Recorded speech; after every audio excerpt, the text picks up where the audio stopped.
capitalism.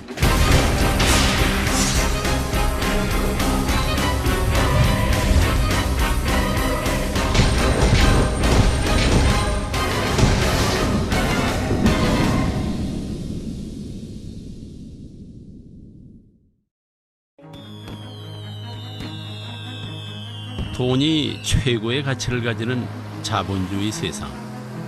그래서 우리 모두는 부자가 되고 싶습니다. 하지만 모두 부자가 될 수는 없습니다. 오히려 섣불리 덤볐다가 하루아침에 거리에 나앉기 십상입니다. Went into a factory without knowing what not to touch. You'd soon be without fingers, without arms. So you have to be careful.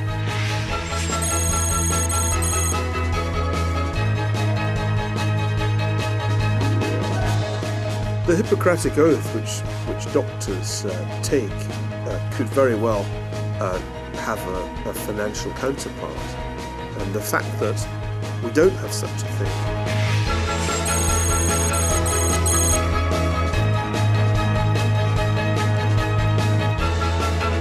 부모님들은 그렇지 않은 상황에서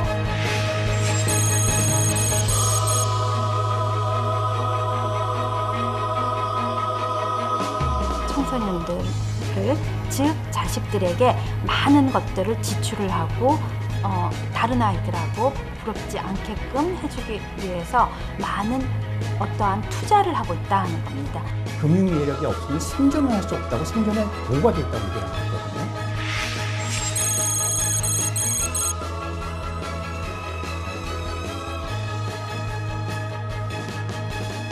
궁금하지 않으십니까?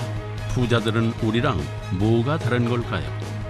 특별히 돈 버는 머리가 있는 건 아닐까요? 아니면은 우리가 모르는 무언가를 알고 있는 건 아닐까요? 금융 자본주의 세상에서 부자로 살려면 도대체 무엇을 알아야 하는 걸까요?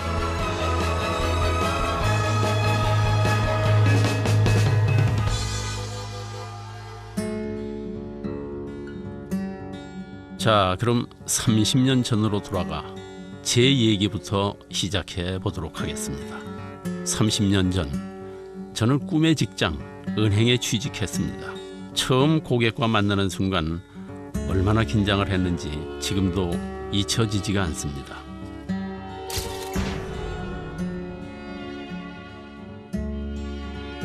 첫 손님을 아직도 기억하고 있습니다. 어서 오십시오, 고객님. 고맙습니다. 감사합니다. 돈 3,000원과 통장. 그때는 그랬습니다. 우리들 대부분은 티끌 모아 태산, 저축만이 살 길이라는 생각으로 살았습니다. 안 먹고 안 쓰고 모으면 언젠가는 잘 살 날이 올 거라 이렇게 믿었죠. 거기야 그때는 한 푼 두 푼 이자 붙는 재미가 꽤 쏠쏠했습니다. 고금리 시대였으니까요. 그렇게 열심히 일하고 모아서 산업을 일으키고 열심히 수출한 결과 90년대에는 세계 시장에서 우리 경제의 비중이 크게 확대됐습니다. 그러자 금융시장 개방에 대한 압력도 거세져서 1992년 금융자율화 및 개방 시행 계획이 발표되고 금융시장이 급속도로 개방됐습니다.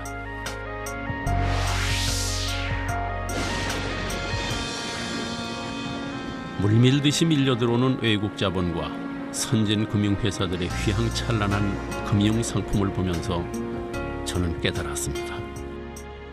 그래, 저축만이 살 길이 아니구나. 하루가 다르게 변하는 통화량, 오르락 내리락하는 환율, 그때마다 심하게 요동치는 주가. 금융자본주의 세상은 너무도 급박하게 변화무쌍하게 돌아가고 있었습니다. 2002년 저는 20년 차 은행원이 됐습니다. 솔직히 고백하건대 저도 남들처럼 잘 살고 싶은 평범한 직장인이었죠.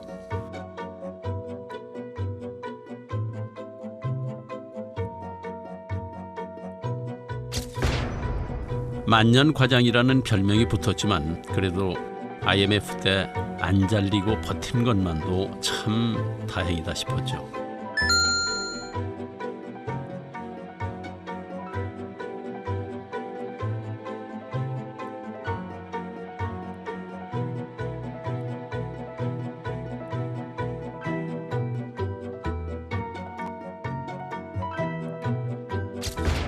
운이 아주 좋은 날입니다.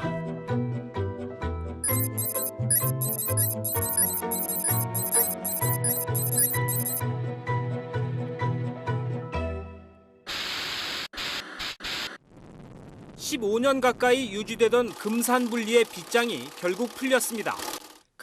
사실 이렇게 은행에서 펀드와 보험을 팔고 신용카드 발급까지 할 수 있게 된 것은 2000년에 제정된 금융지주회사법 덕분이었습니다. 이 법은 한 해 전인 1999년 미국에서 제정된 금융서비스 현대화법에 영향을 받은 것입니다. 금융지주회사가 은행 외에 증권회사, 즉 투자회사를 둘 수 있게 한 것이었습니다. 등급 조정에 따른 불안감이 이미 주가에 반영됐다는 것입니다.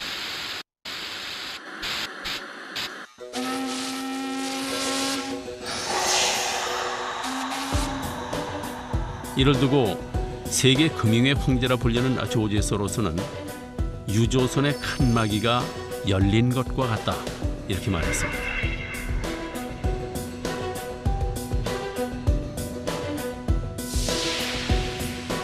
그래서 우리나라도 금융업의 경쟁력을 강화한다 하는 명목으로 금융지주회사법을 제정한 것입니다. 은행들은 기다렸다는 듯이 저마다 투자은행을 설립했습니다. 그리고 고객들에게 저축보다 투자를 하라 이렇게 설득하기 시작했습니다. 물론 2002년 이후로 시작된 저금리 시대도 한몫 단단히 했습니다. 예금이나 적금으로 받을 수 있는 이자가 물가 상승률을 따라가지 못하니 투자가 최고라는 말이 사람들의 귀를 솔깃하게 만든 것이죠.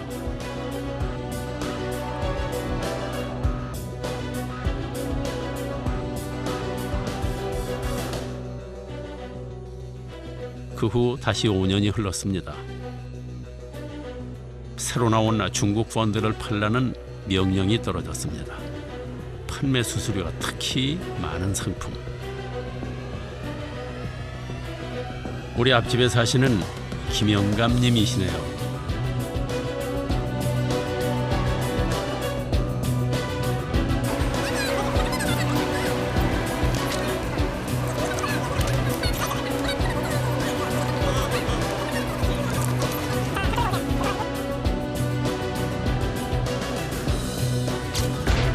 나는 그날 꼬박 30년을 넘게 모은 김영감님의 예금을 헐어 중국 펀드를 사들였습니다. 요즘 제일 잘 나가는 펀드라 이렇게 말씀드리면서 근데 연일 최고치를 경신하던 중국 펀드는 순식간에 곤두박질 치기 시작했습니다.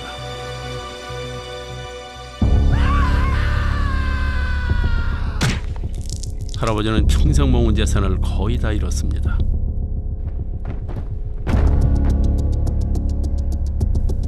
얼마 뒤에 할아버지가 자살했다는 소식이 들렸습니다. 도대체 내가 무슨 짓을 한 것인지.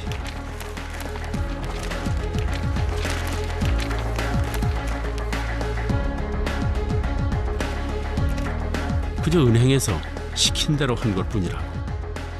먹고 살려니 어쩔 수 없는 일이었다고 변명하고 싶었습니다.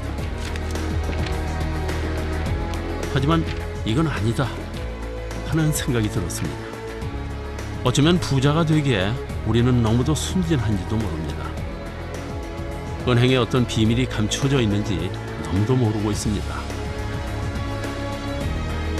이제부터 어떻게 하면 알뜰살뜰 모은 소중한 내 자산을 지킬 수 있는지, 어떻게 하면 남들처럼 돈 좀 벌었다 하는 그런 소리를 들을 수 있는지, 게을러서 순진해서 또 어려워서 몰랐던 비밀들을 가르쳐 드리겠습니다.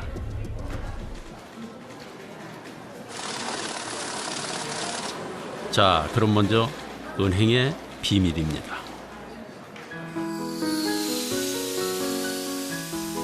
자, 먼저 생각해 보십시오. 우리는 은행을 이웃이라 생각합니다. 가면 행복이 있다. 사람에서 사람으로 이 술술 1등이 참 많은 대한민국. 은행원의 친절에 감동하며 가족같이 돌봐준다는 은행의 광고를 철석같이 믿죠. 2012년에도 당신의 기쁨을 하나하나 키워가겠습니다. 펀드 투자자들에게 주거래 금융기관을 선택한 이유를 물었더니 이전부터 주거래 금융기관이어서라는 대답이 1위를 차지했습니다. 하지만 내가 기대하듯 은행원은 정말 나의 돈을 지켜주기 위해 항상 최선을 다해줄까요? 그건 은행에 대해, 은행원에 대해 너무 몰라 하는 말입니다. 솔직히 말씀드리면 은행원이 특정 상품을 권하는 건 대부분 뭔가 다른 이유가 있기 때문입니다. 뭐 직원들이 추천할 이유는 딱 하나죠. 본사에서 프로모션이 나온 거죠. 이 상품을 판매하라고. 그렇기 때문에 판매하는 것이지, 직원들이 이 상품에 아무런 본인한테 인센티브가 없다고 하면 판매할 이유가 없지 않겠습니까? 사실은 당연한 일입니다. 은행은 이익을 목적으로 하는 기업입니다. 그런데 어떻게 고객의 이익만을 우선으로 하겠습니까?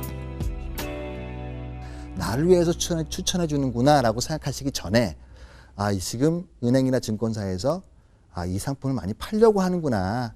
그래서 내가 원하는 상품인지 아닌지를 일단 판단을 해보시고, 원하는 상품일 때만 가입하시는 게 자신의 돈을 지킬 수 있는 방법이라고 생각합니다.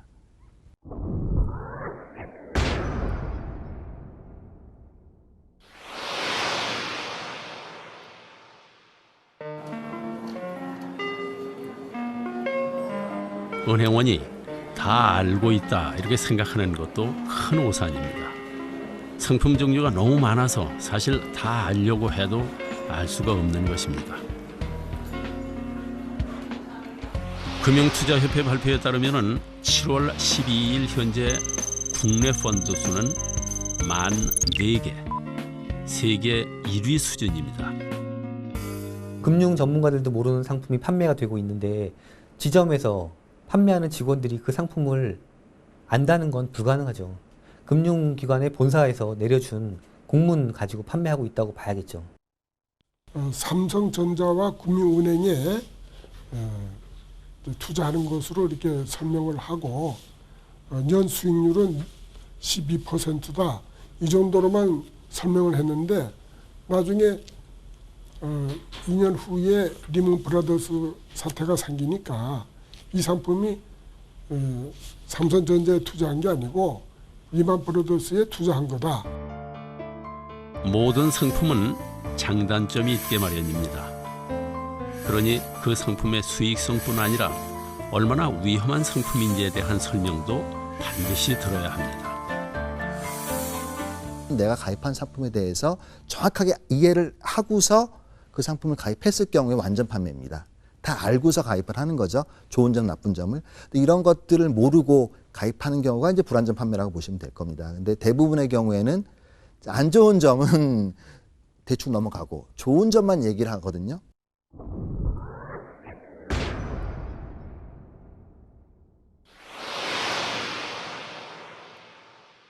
세금 인출 사태가 확산되면서 추가로 문을 닫는 저축은행이 대표적인 예가 바로 저축은행 사태입니다.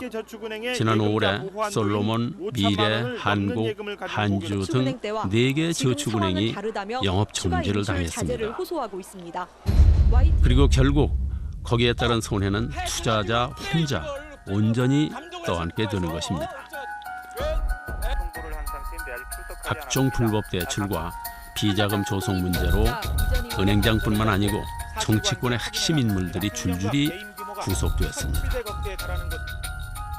이는 2001년 상호신용금고가 저축은행이라는 이름을 얻게 되면서 시작된 탐욕의 결과입니다. 하루아침에 상호신용금고가 저축은행으로 환골탈태한 것이죠. 물론 저축은행으로 표기함으로써 국민들이 제1금융권의 은행과 착각하기 쉽다는 우려가 있었습니다. 법적인 보호장치로 마련된 것이 겨우 간판에 저축 띄어쓰기 하고 은행이라고 쓰면 안 된다는 것이었습니다. 하지만 솔직히 무지한 우리는 똑같은 은행인 줄 알았습니다. 원래는 이제 신용금고잖아요. 쉽게 말하면 이제 사금고, 그러니까 새마을금고와 같은 작은 금융회사에 불과한 건데 은행이란 이름을 붙여주니까 사람들이 은행하고 혼동을 많이 일으켜서 많은 돈을 맡겨도 큰 문제가 없을 거다라고 착각을 많이 했던 것 같습니다. 게다가 이자도 많이 준다는데 누가 마다하겠습니까? 특히 문제가 됐던 것은 후순위 채권이었습니다. 그럼 도대체 후순위 채권이란 무엇일까요?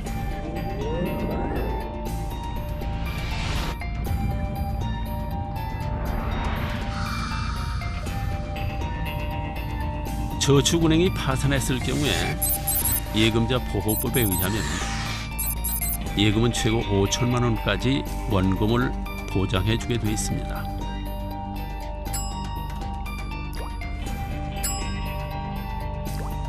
그러나 후순위 채권은 말 그대로 후순위, 즉 모든 부채를 다 갚은 다음에나 주겠다는 말입니다.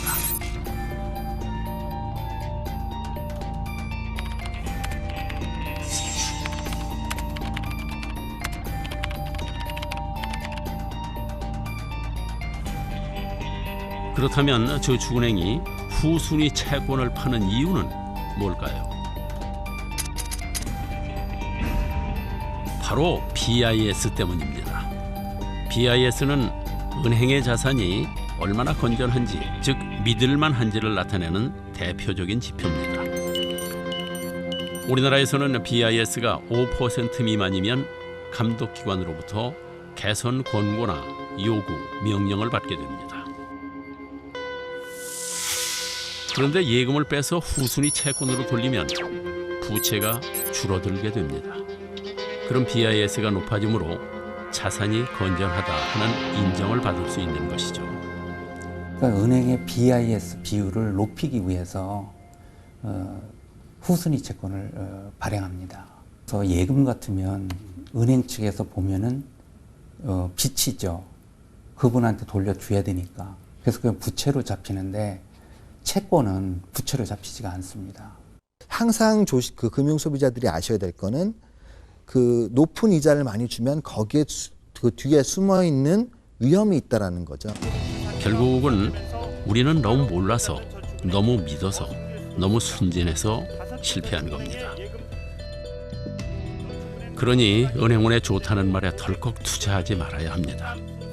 은행원이 제대로 알고 설명하고 있는지, 내게 정말 맞는 상품인지 꼼꼼하게 따져봐야 하는 것입니다. 톰 소여의 모험을 쓴 마크 트웨인은 이렇게 말했습니다. 은행은 맑은 날에는 우산을 빌려줬다가 비가 오면 우산을 건넨다.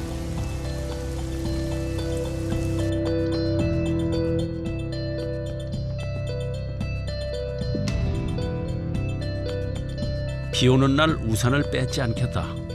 은행쟁이 바뀔 때마다 의뢰하는 말입니다. 그러나 과연 믿을 수 있을까요?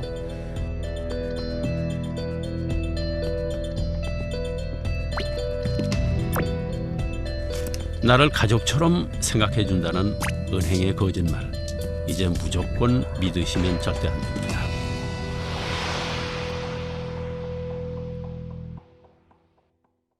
이제 두 번째, 금세기 최고의 투자 방법이라는 펀드. 그 비밀을 파헤쳐 볼까요?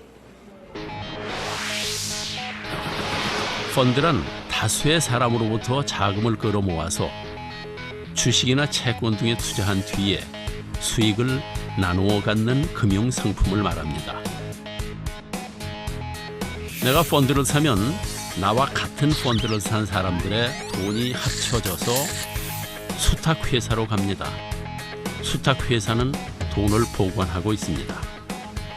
그럼 자산운용사의 펀드 매니저가 투자를 결정하게 됩니다.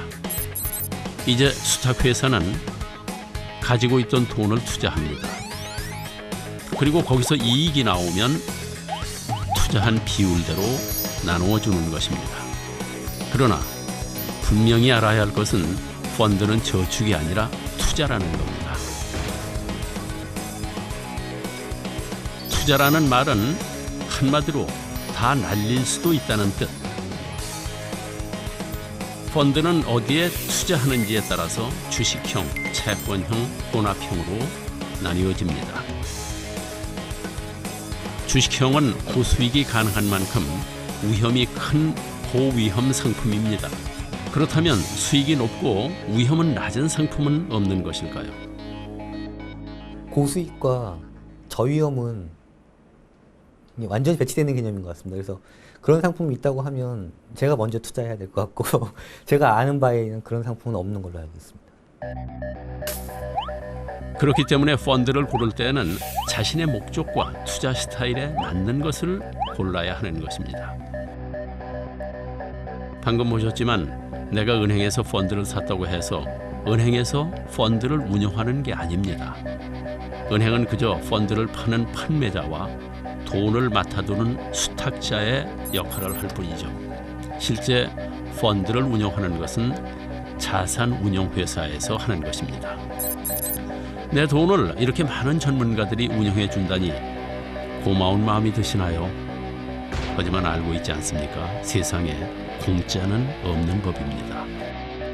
자, 일단 판매회사인 은행이나 증권사는 나한테 펀드를 팔면서 수수료를 챙깁니다.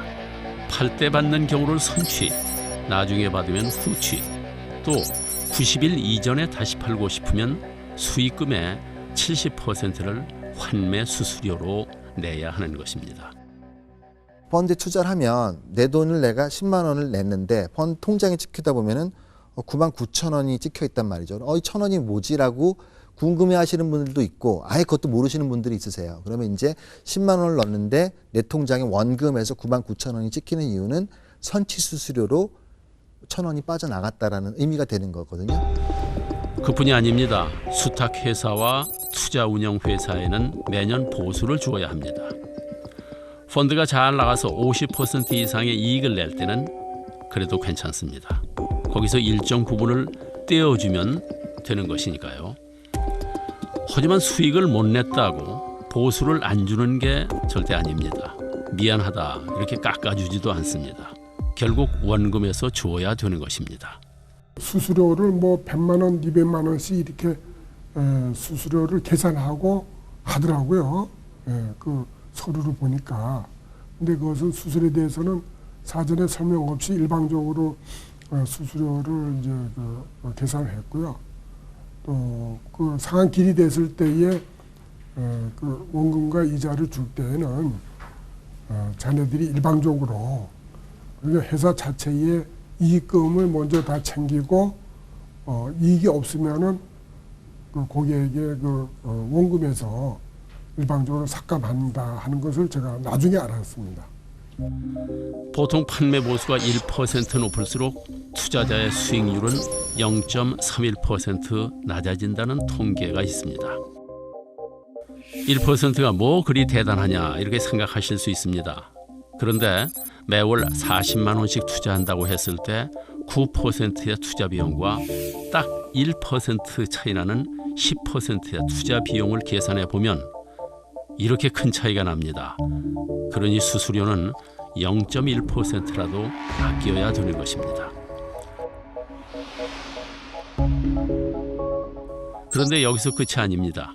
수수료와 보수는 그저 보이는 비용일 뿐이고 보이지 않는 비용이 또 있습니다.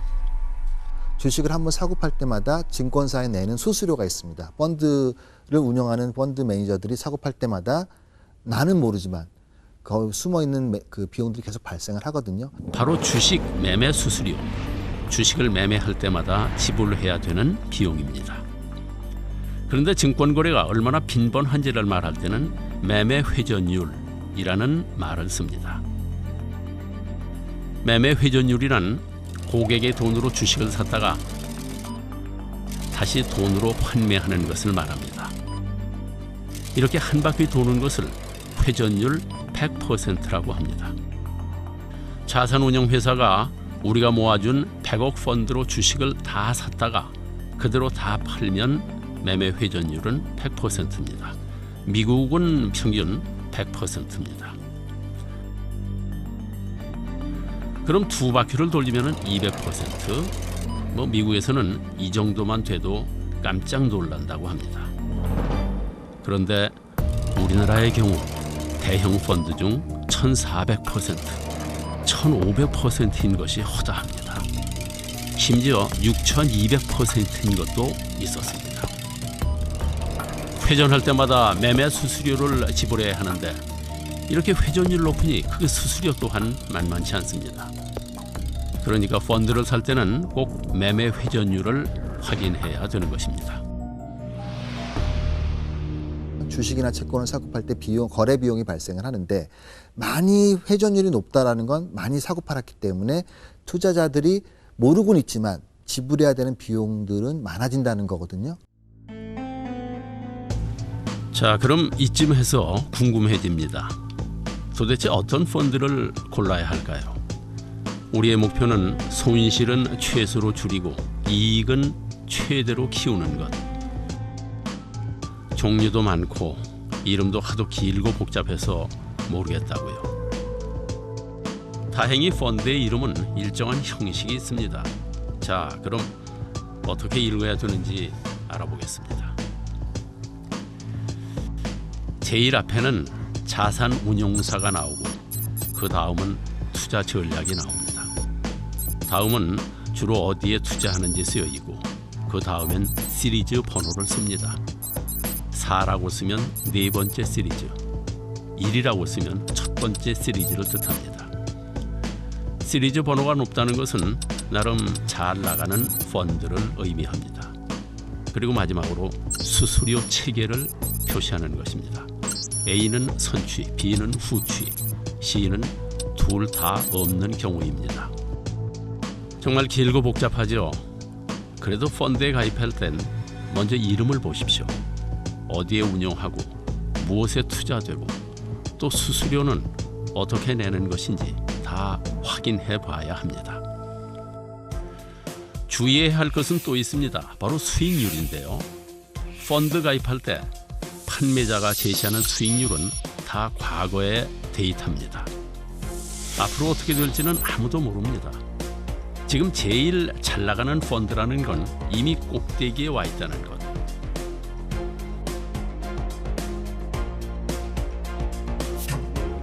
그러므로 수익률만 보고 판단하는 건 위험한 일입니다. 고수익 상품은 고위험 상품임을 잊지 마셔야 합니다. 또 수익률이 좋다고 이 펀드 저 펀드에만 투자해서도 안 됩니다. 자산을 부동산, 예금, 펀드 등 각각의 특성을 고려해서 분산해서 투자해야 합니다. 내가 그 수익을 좀 추구하는 스타일인지 아니면 수익은 좀 낮더라도 안정적인 그 수익을 기대하는 그 성향인지를 파악을 하신 다음에 성격이 전혀 다른 상품들, 즉 펀드, 예금, 채권 이런 식으로 이제 부동산 전혀 다른 상품들을 잘 섞는 게 진정한 의미의 분산 투자라고 생각을 합니다.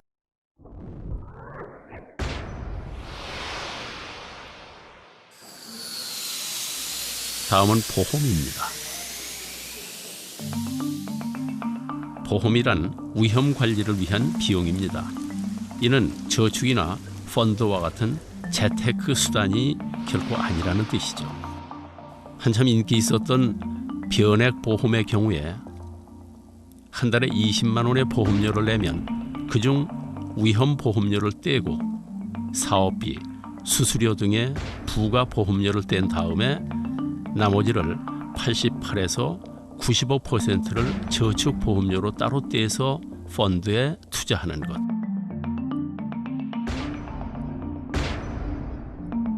그리고 수익이 나면 그것을 연금 형태로 돌려주는 보험입니다. 근데 지난 4월 K 컨슈머 리포트는 우리나라 변액연금 상품 60개를 비교한 결과 대부분의 상품의 실효 수익률이 지난 10년 동안의 물가 상승률 3.19%에 미치지 못한다 이렇게 발표했습니다. 그 후에 변액연금 보험의 가입률이 뚝 떨어졌다는데 보험을 갖다가 저축이라는 생각을 하시면서 보장성 보험에 가입을 하게 되면 굉장히 금전적으로 손실도 많이 가고 또 내가 원하는 저축의 효과도 별로 없습니다. 한마디로 보험은 펀드 같은 투자 상품이 아니라는 겁니다. 그러니까 차라리 보험금이 낮은 보장성 보험에 가입하고 나머지 돈은 투자로 불리는 것이 더 나은 선택이다 이렇게 말씀드릴 수 있습니다. 보험에 가입할 때 또 한 가지 잊지 말아야 할 것은 바로 수수료와 사업비입니다. 변액보험의 경우 평균 10% 정도입니다. 행복은 가족 단위. 그런데 그중 상당한 비용이 대형 보험 대리점에 집기를 사주는 비용이나 과다한 광고비 등으로 낭비되고 있다고 합니다. 에렉트 보상 서비스는 화제. 소비자들은 저렇게 좋은 상품이 있어라고 가입을 하는데 실질적으로는 그런 굉장히 그 치명적인 비용에 대한 얘기는 안 하고 넘어간다는 거죠. 그렇다면 어떻게 하면 좋은 보험을 고를 수 있을까요? 목표는 최소의 비용으로 최대의 보장을 받는 것. 물론 나의 모든 욕구를 충족시켜주는 완벽한 상품은 없습니다. 그러니 먼저 내 목적에 맞는 상품인지 아닌지 꼼꼼히 따져야 합니다. 보험은 크게 정액 보장 상품과 실손 보장 상품이 있습니다. 정액 보장 상품은 중복 보상이 되고 실손 보장 상품은 비례 보상이 되는 것입니다. 무슨 말인지 모르시겠죠? 자, 쉽게 설명해 보겠습니다. 예를 들어서 정액 보장 상품으로 1억짜리 암보험을 3개 든 뒤에 암에 걸렸다면 중복 보상이 되기 때문에 각각 1억씩 3억을 받을 수 있습니다. 하지만 실손 보장 상품은 말 그대로 실제 일어난 손실에 비례해서 보상해주는 상품. 보험을 3개 들어서도 손해액을 나누어서 지급하기 때문에 내가 받을 수 있는 돈은 딱 1억뿐입니다. 자, 그러니까 간단합니다. 생명보험회사에서 들든 손해보험회사에서 들든 아무 상관없습니다. 일단 정액 보장 상품인지 실손 보장 상품인지 확인해 보십시오. 그리고 실손 보장 상품은 중복 보장이 안 되니까 하나만 들면 됩니다. 여러분 같은 분들도 건강검진이나 또 묻지도 따지지도 않는다는 상품은 더 조심해야 합니다. 효도하라 하는 말에도 흔들리지 마십시오.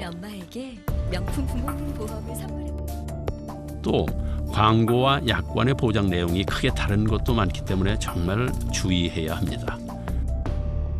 보험 상품의 경우에는 판매할 때는 뭐 조금만 문제가 있으면 보험금 지급할 것처럼 그렇게 판매하지만 실제 보험 사고 발생을 하면 굉장히 복잡한 약관을 들고 와서 여기 때문에 안 된다, 이것 때문에 안 된다 이렇게 해서 거부하는 것이 문제입니다. 그러니 보험에 가입할 때는 꼭 약관을 확인해야 하는 것입니다. 자, 이제 마지막 파생 상품에 대해 알아보도록 하겠습니다. 먼저 파생 상품이란 과연 무엇일까요? 이건 사과입니다. 그런데 이 사과로 새로운 물건을 만들어내면 그게 바로 파생 상품인 것입니다. 파생 상품의 종류에는 선도 계약, 선물, 옵션, 수합이 있습니다. 하도 어려워서 다 설명할 수도 설명해도 알아들을 수도 없습니다. 그래서 우선 가장 쉬운 선물만 설명해 보겠습니다. 농부가 사과 농사를 짓는데 사실 농부도 농사가 잘 될지 어떨지 잘 모릅니다. 그런데 한 업자가 개당 100원을 보장해 준다 이렇게 제안합니다. 100원이 넘으면 농부가 손해를 보고 100원이 안 되면 업자가 손해를 보죠. 예측할 수 없는 행운을 기대한다는 면에서는 도박이랑 비슷합니다.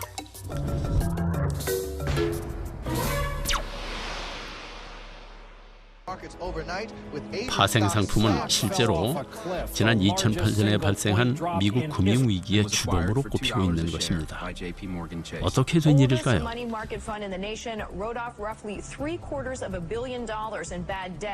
대출업자는 주택을 담보로 해서 대출해준 서브프라임 모기지론에 돈을 받을 권리를 증권으로 만들어서 투자은행에 팔았습니다.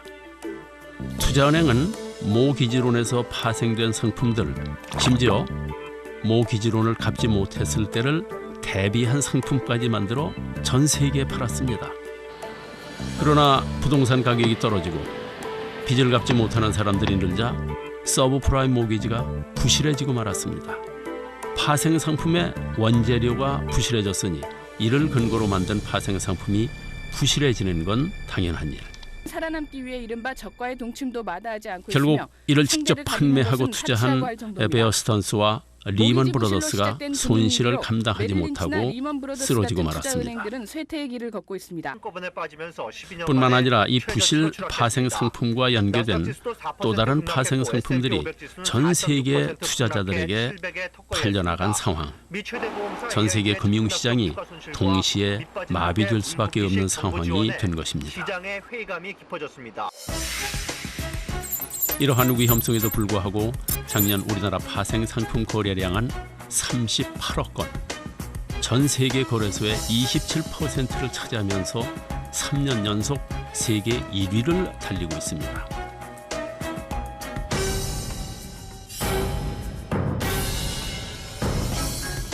파생 상품은 썩은 사과를 성한 사과와 섞어 파는 것과 똑같습니다. 그러니 일확천금의 망상은 지금 당장 버려야 합니다.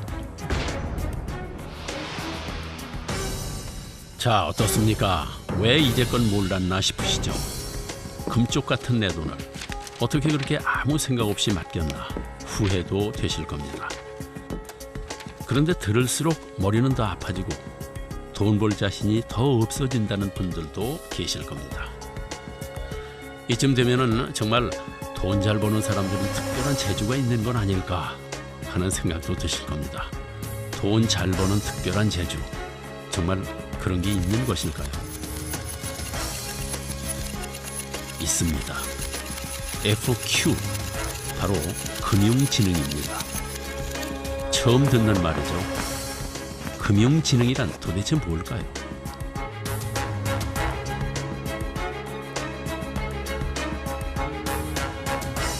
우리는 금융지능에 대해 심층적으로 연구해온 한국개발연구원의 천규승 박사님을 만났습니다. 금융생활을 좀 더 효율적으로 또 합리적으로 이루어서 좀 더 나은 풍요로운 세상을 살기 위해서 필요한 개개인에게 필요한 어떤 자질, 즉 금융지능이란 금융에 대한 이해력을 말하는 것입니다. 우리는 성인의 금융 이해력 지수에 관한 연구를 토대로 해서 초등학생의 금융 이해력 지수를 측정해 보기로 했습니다. 그 사람의 금융 경향은 그대로 이제 굳어지게 되거든요. 그래서 이제 그 우리 국민 전체의 어떤 그 금융 복지를 위해서 어떤 방향으로 이 금융 교육을 이끌어 나가야 될지 이런 걸 이제 이해하기 위해서는 초등학교 금융 이해력 테스트가 굉장히 필요했던 거죠. 조사는 전국 초등학교 고학년 656명을 대상으로 실시됐습니다. 그 결과 영역별로 보면은 관리와 보험 영역의 점수가 제일 높게 나왔고 신용과 부채 관리 영역의 점수가 제일 낮게 나왔습니다. 신용 관리가 중요하다는 건 알고 있어요.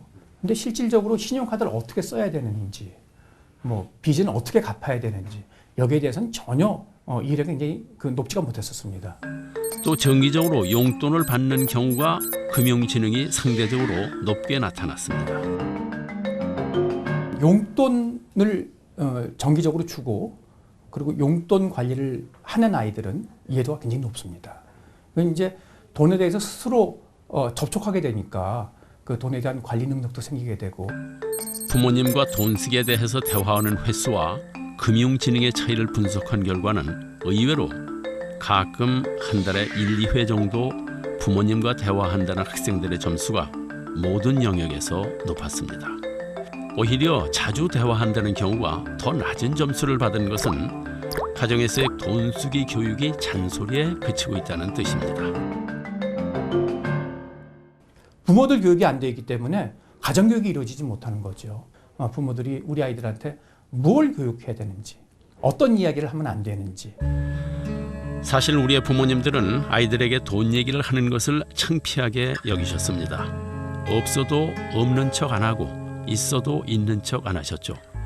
그렇다면 우리는 어떨까요? 우리의 아이들에게 제대로 교육하고 있는 걸까요? 우리는 과연 우리의 자녀들이 가정의 경제적인 상황에 대해 제대로 알고 있는지 궁금해졌습니다.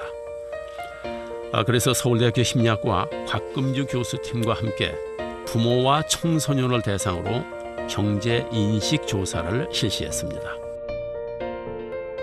먼저 가정의 총소득을 물어보는 질문에서는 각 항목마다 청소년과 부모의 비율이 눈에 띄는 차이를 보였습니다. 실제 부모가 얘기한 소득과 청소년들이 우리 가계에 대한 소득들을 보면은 청소년들이 훨씬 더 높게 인식을 하고 있었다는 겁니다. 그만큼 청소년들은 실은 우리 가정이 풍부하다라고 생각을 가지고 있는 거죠. 한마디로 가정 형편을 잘 모른다는 뜻이 되겠습니다. 10단계 사다리로 현재 가족의 사회적 위치를 물어본 질문에서도 역시 자녀가 부모보다 자신의 위치를 높게 평가하고 있었습니다. 가정의 생활 수준을 주변과 비교했을 때도 결과는 마찬가지였습니다. 자녀가 부모보다 훨씬 풍족한 것으로 인식하고 있었습니다. 부모님들은 그렇지 않은 상황에서 청소년들을, 즉 자식들에게 많은 것들을 지출을 하고 다른 아이들하고 부럽지 않게끔 해주기 위해서 많은 어떠한 투자를 하고 있다는 겁니다. 옛날 부모님이 소 팔고 논밭을 팔아서 우리를 공부시켰듯이 우리도 아이들에게 그렇게 하고 있는 것입니다. 금전적 지원 상황을 묻는 질문입니다. 자녀들은 내가 어느 정도 투자를 받고 있다라는 생각을 가지고 있고요. 그리고 앞으로도 이렇게 해줄 거다라는 생각을 더 가지고 있다라는 거죠. 이러한 막연한 기대감은 청소년의 돈에 대한 자립심을 떨어뜨려서 결국 나이가 들어도 계속 부모에게 금전적으로 독립하지 못하는 상황을 만들 수 있습니다. 그러므로 이제 아이들 기죽일까 봐 숨긴 일이 아닙니다. 제대로 알려주는 것이 바로 금융교육의 첫걸음이 되겠습니다. 이 프레임 자체가 바뀌었다는 걸 인정을 하고 OECD에서도 금융 이해력이라는 게 더 이상 상식이 아니라 그냥 뭐 알면 좋고 몰라도 그만인 그런 상식이 아니라 금융 이해력이 없으면 생존을 할 수 없다고 생존의 도구가 돼 있다고 얘기를 하고 있거든요. 그러니까 돈에 대해서 터부시하지 말고 돈 밝히면 안 돼. 공부만 해야 되고 너는 돈에 대해서 나중에 알아도 돼라고 하시지 마시고 그러니까 돈이라는 건 나쁜 게 아니고 행복하게 살기 위한 수단이라는 거. 그렇기 위해서 금융을 알아야 되고 개인이나 가계의 금융 의사 결정은 개개인이 지닌 금융 이해력에 의해 좌우되는 것입니다. 이는 청소년기의 학교와 가정, 사회에서 이루어지는 금융교육의 깊이와 넓이에 비례하게 되어 있습니다. 이제 금융에 관한 지식과 활용 능력이 빈부격차의 차이를 가져오게 될 것은 분명한 사실입니다.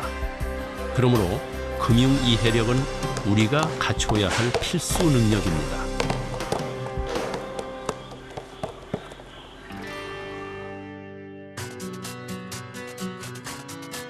그렇다면 금융 선진국이라 불리는 미국의 금융 교육은 어떨까요? 지난 2002년 미국은 금융 교육을 활성화시킨다는 연방 정부의 정책에 따라서 재무부에 금융 교육국을 새로 만들었습니다. 그리고 국민을 위한 금융 교육을 적극적으로 지원하기 시작했습니다. 또 각계의 전문가들이 모여서 만든 점프스타트의 소비자 금융교육 표준안을 이용해서 금융교육의 체계를 잡았습니다. 자, 그러면은 미국의 금융교육은 우리와 어떻게 다를까요?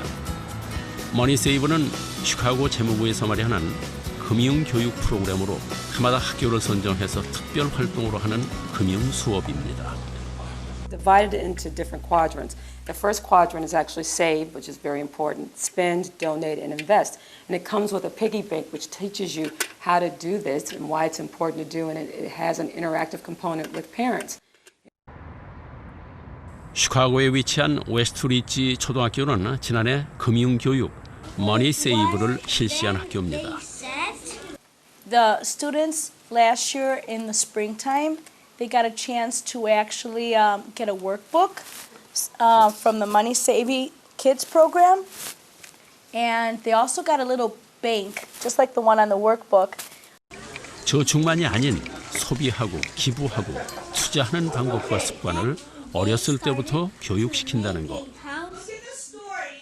저축만을 강조했던 이제까지의 우리의 교육과는 많이 다른 접근법입니다. The earlier the kid learns how to handle their money, whether it's how to save it, what to spend it on, how to invest it, and how to actually donate money in different organizations, they'll be able, when they become a teenager or an adult, they'll know how to handle this. Well, I think it's a place to start, and the programs that we have with our partners in the Chicago Public Schools is actually interactive with parents. We send home literature so that it can be a family discussion. As I said before, a lot of parents are afraid, don't know where to start, and so we do like it to be a beginning, but we want it to be part of everyday conversation within families.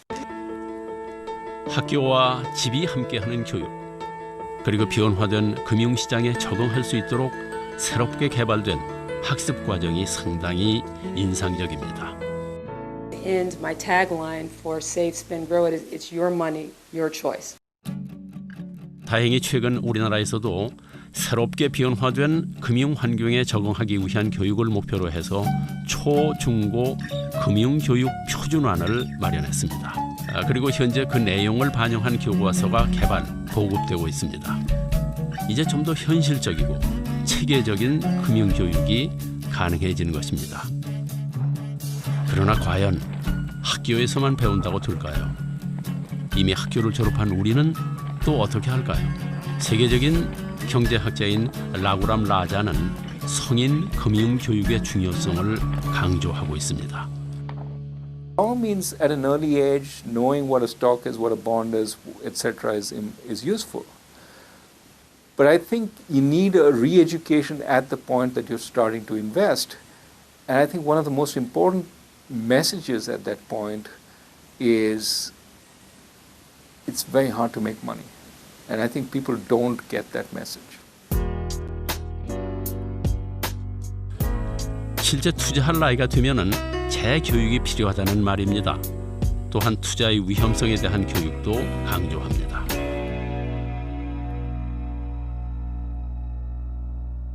And unfortunately, in a financial frenzy, people think there are very easy ways of making money because they hear it from the hairdresser, they hear it from their storekeeper. Just put some money in this and it will double your money. That's when you have to start being very scared. If you went into a factory without knowing what not to touch, you'd soon be without fingers, without arms. So you have to be careful. 자, 그러나 하루가 다르게 변화하는 금융시장과 매일 쏟아져 나오는 상품들을 분석하는 것은 만만치 않은 일입니다. 또 그랬다 하더라도 투자에는 언제나 위험이 도사리고 있습니다. 자, 그렇다면 어떻게 해야 할까요? 나의 수입과 지출을 고려해서 내 인생 전반에 걸친 맞춤형 상담을 해주고 금융상품의 장단점을 분석해서 진심으로 조언해주는 전문가가 있으면 좋지 않을까요? 물론 우리나라도 금융 자문을 하는 사람들은 많이 있습니다. 보험 상품 판매원이나 은행에 소속된 금융 자문들이죠. 그런데 정말 그들이 나를 위한 조언을 해줄 수 있을까요? 여러 가지 그 금융 상품 추천에 있어서 본인들이 고객의 최선의 이익을 위한다기보다는 아무래도 판매 보수가 높은 그런 쪽의 어떤 자문이 이루어지는 그러한 불공정 거래의 우려가 굉장히 큽니다. 그래서 금융회사에 소속되지 않은 독립적인 상담사가 필요합니다. 바로 독립재무상담사 말입니다.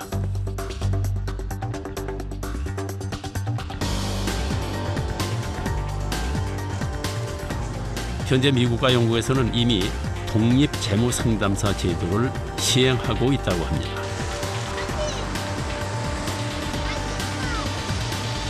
In relation to, IFAs are they're salesmen, but they're also meant to be advisors, so they're meant to be in a client relationship with them as the expert.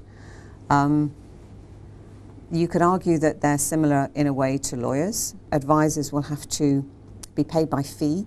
They can no longer be paid by commission. 바로 이 점이 다른 점인데요. 수수료가 아니고 자문료를 받는 것은 상담가들이 금융회사로부터 독립적이 되기 위한 기본 요건입니다. 물론 전문성을 입증할 수 있는 자격증 제도와 상담가들이 자신의 의무를 충실히 이행하고 있는지를 살펴볼 수 있는 규제 장치가 꼭 필요한 것입니다. They have to say that they're either independent, in other words, they sell all products from all providers, or that they're restricted. They either sell only a few products and or they sell those products from a few number of providers. Again, so the customer can be clear as to whether they're receiving good advice in their interests or whether they're receiving a product which the salesman have been paid to sell them. 물론 우리가 금융교육을 통해 알고 있는 지식들은 독립재정상담사를 고르고 또 그가 자신의 일을 제대로 하고 있는지를 파악할 수 있게 해줄 것입니다. 금융자본주의 세상에서 이제 우리는 투자자가 아니라 소비자라고 불립니다. 금융도 일반 상품처럼 국민 대다수가 이용하는 상품이 됐다 하는 얘기죠. 지금은 일반인들이 가까운 금융기관 지점에 가서 언제든지 금융상품을 구매할 수 있는 시대가 됐고 이런 분들을 그대로 그냥 투자자 개념으로 두면 이분들을 보호할 수가 없기 때문에 금융 소비자라는 개념을 사용을 해서 보호해야 할 대상으로 보아야 한다. 정부는 지난 7월에 금융 소비자 보호에 관한 법률 제정안을 국회에 제출했습니다. 이 법률은 모든 금융상품 판매에 관해서 6대 판매 행위 규제 원칙과 건전한 금융상품 자문업을 육성한다 하는 내용을 포함하고 있습니다. 금융소비자 보호에 관한 법률에서 금융상품 자문업자에게 독립성 요건을 일정 부분 부과하고 있습니다.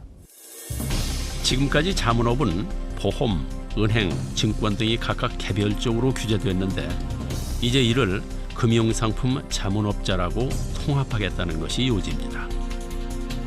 그 미흡한 점은 시장 전체에 있어서 가장 좋은 금융투자 상품 내지는 금융상품을 고객에게 추천할 의무가 있습니다. 그런데 우리나라 같은 경우에는 아직까지 그 정도 수준의 그 선관 의무를 자문업자에게 부여하고 있지는 않습니다. 쉴 틈 없이 변화하는 금융 시스템과 매일같이 홍수처럼 쏟아져 나오는 금융상품 속에서 소비자로서 제대로 보호받기는 아직 먼 이야기라는 생각이 듭니다. We need to get used to the fact that we will be a more financial world in 10 years now than we are today, and we are more financial than we were 10 years ago. 하지만 우리는 아직도 너무 게으르고 순진하고 무지합니다. 지난 1년 동안 금융범죄 사건만 모아놓아도 온 벽을 가득 메울 정도입니다. 물론 그 피해는 고스란히 우리가 짊어지고 있죠. 그런데 몰랐다는 이유만으로 그저 내 탓이요 하는 게 잘하는 짓일까요? 우리가 아파서 의사를 찾아가면은 의사는 우리에게 우리의 병과 치료 방법을 설명해 줘야 합니다. 그것은 의사로서의 의무입니다.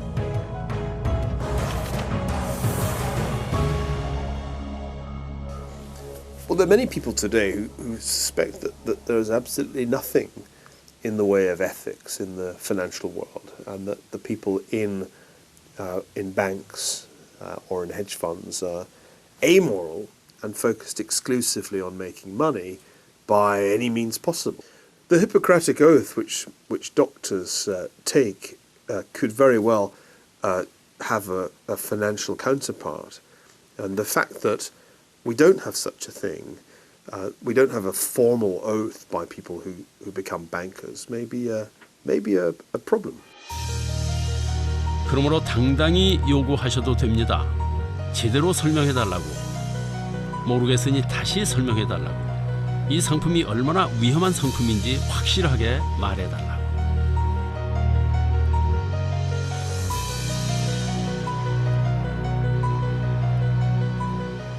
불량식품만 사람을 죽이는 게 결코 아닙니다. 불량 금융상품은 온 가족의 삶을 파괴하는 가정 파괴범이자 사회악입니다. 음식을 먹을 때 불량식품인지 아닌지를 확인하고 먹는 것처럼 무자비한 금융 시스템에서 살아남기 위해서는 우리 스스로 자신을 지켜야 합니다.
job that's slow.